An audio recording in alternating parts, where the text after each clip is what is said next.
Nós estamos falando da saúde, eu queria vir para a educação. A gente tem no município de São Paulo uma experiência muito interessante com o Colégio Liceu Coração de Jesus, onde você tem gestão privada, 500 crianças tendo acesso através da rede pública com uma gestão privada.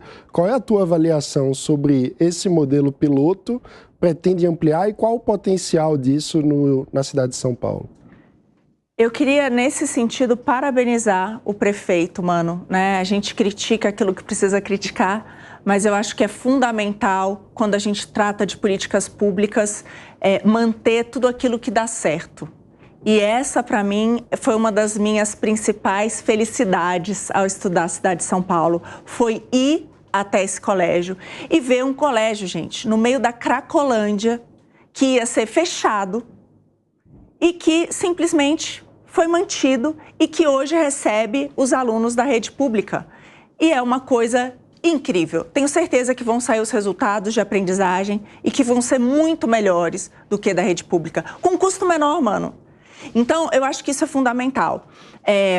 Eu vejo que, em relação à educação, a gente tem uma hipocrisia imensa hoje no país, daquela turma que defende a escola pública 100% estatal, mas põe os seus filhos na escola privada.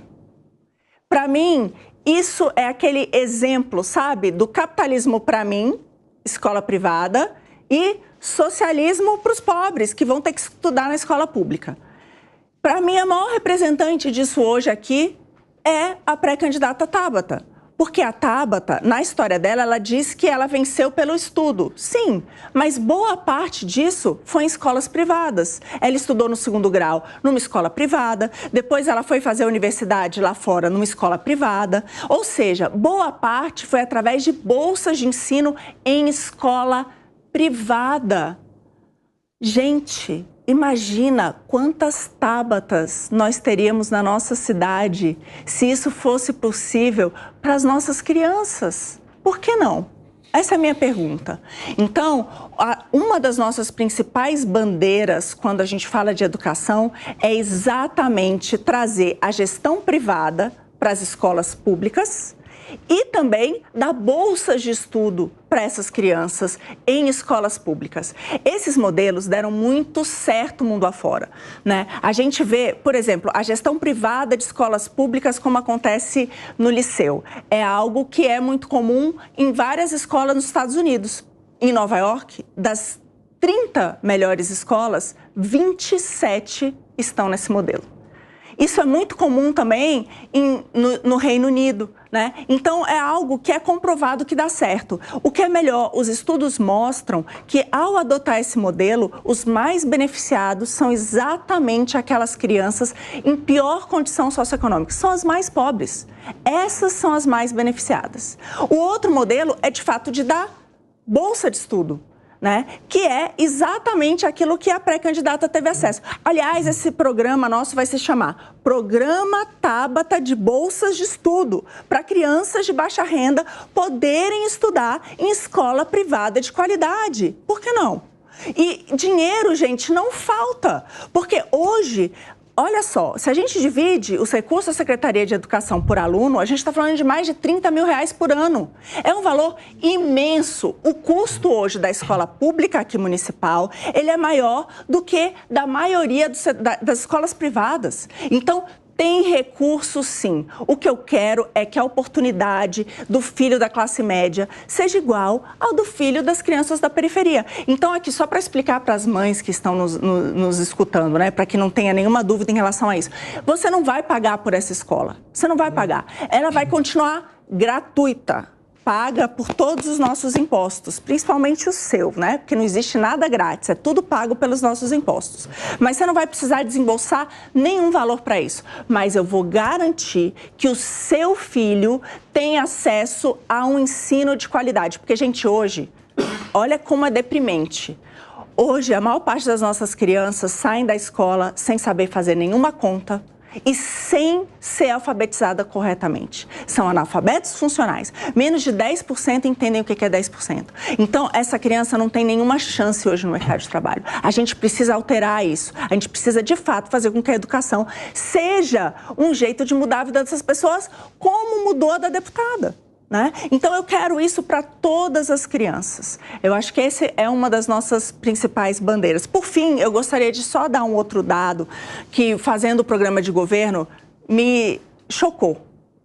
Todo mundo da esquerda gosta de citar um exemplo muito bem sucedido aqui no Brasil, que é Sobral, no Ceará. Sim. Todo mundo fala, Sobral, no Ceará, é um exemplo da escola pública 100% estatal que deu certo. Será? A gente analisou Sobral. Sobral, 2 em cada 3 professores são temporários. E todos são contratados por uma organização social, ou seja, por uma entidade privada que faz a seleção desses professores. Por que isso é importante, gente? Porque a estabilidade é um grande problema, sim, quando a gente fala de aprendizagem. Tem uma prêmio Nobel, que é a Esther Duflo, que ela é expert em quê? Em redução da pobreza e da desigualdade. Ela fala que na educação a estabilidade é perversa. Quando você tira a estabilidade, você melhora a aprendizagem dos alunos e as condições para eles terem uma melhora da vida. Isso é óbvio. Lá no liceu, eu perguntei isso lá para o diretor, que é dos Salesianos. Vem cá, como que são as faltas dos professores aqui na rede pública? Porque a gente sabe que na rede pública geral, 1 em cada 4 faltam. Né? É uma coisa louca. Imagina você tá dando aula, tem 4 salas de aula e um professor não veio. Ninguém vai dar aula, né? É um caos. Eu perguntei para ele, como é que é aqui? Ele riu, né? Disse, não, mas não tem. Se o professor não vem dar aula, ele tá fora. Se ele não ensina, ele está fora. Se a aprendizagem do aluno é ruim, ele está fora. Então, a gente precisa falar sobre isso. Eu vejo que muita gente, infelizmente, está mais preocupada com o corporativismo, com o sindicato dos professores, do que com o aluno mudar a sua situação. E eu acho que a gente precisa priorizar o aluno. Agora, o sindicato é barulhento. Como é que você vai lidar com ele? A gente precisa fazer mais barulho. E quem vai fazer esse barulho são os pais.